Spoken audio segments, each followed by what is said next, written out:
ஏதுங்க இந்த ஹார்மோனி பொட்டி? நம்ம சாந்தி பொண்ணு இருக்குல்ல, அவங்க தாத்தே வாசிச்சது. அத நான் தொடச்சு கிடச்சு நான் வாசிக்கிட்டு இருக்கேன். எங்க இதுல சிக்கு புக்கு ரயில் பாட்டு வருமா? அடி கள்ளி, பாட்டுன்னு பாட்டு ரயிலே வரும் பாரு. இப்ப ஓ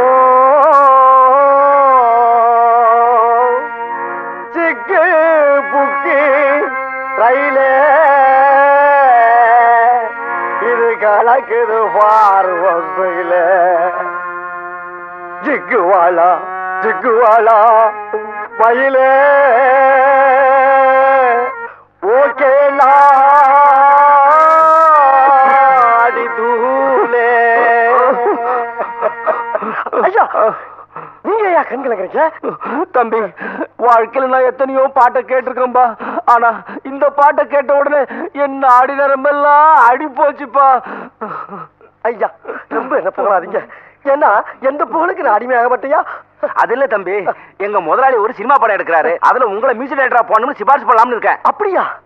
வந்த இடத்துல எனக்கு இவ்வளவு பெரிய சுமையா? இருந்தாலும் அந்த சுமையை உங்களுக்காக சுமக்கிறீங்க. உங்களுக்காக சுமக்கிறேன். ரொம்ப சந்தோஷம். சூப்பரா ஒரு பல்லவி போடுங்க. கேளுங்க. ஜமுக்காலோ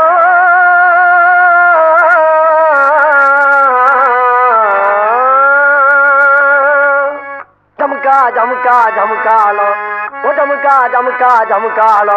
என்ன தம்பி வாசிக்கிறீங்க? இது ஒரு சமுக்காலம் வைக்கிறவருடைய சோக பல்லவிங்க. நல்லா இருக்குல்ல? பல்லவி நல்லா இருக்கு தம்பி. சரணம் போடுங்க. பகவான் சரணம், பகவதி சரணம், சரணம் சரணம் ஐயப்பா. பகவதி சரணம், பகவான் சரணம், சரணம் சரணம் ஐயப்பா. நான் கேட்டது இந்த சரணம் இல்ல, பாட்டுல வர சரணம். டெம்போ இல்லைங்கிறீங்க. ஆமா. இப்ப பாருங்க. சரணமப்பா சரணமப்பா சாமியே, வரணுமப்பா வரணுமப்பா சாமியே. பிரமாதம்.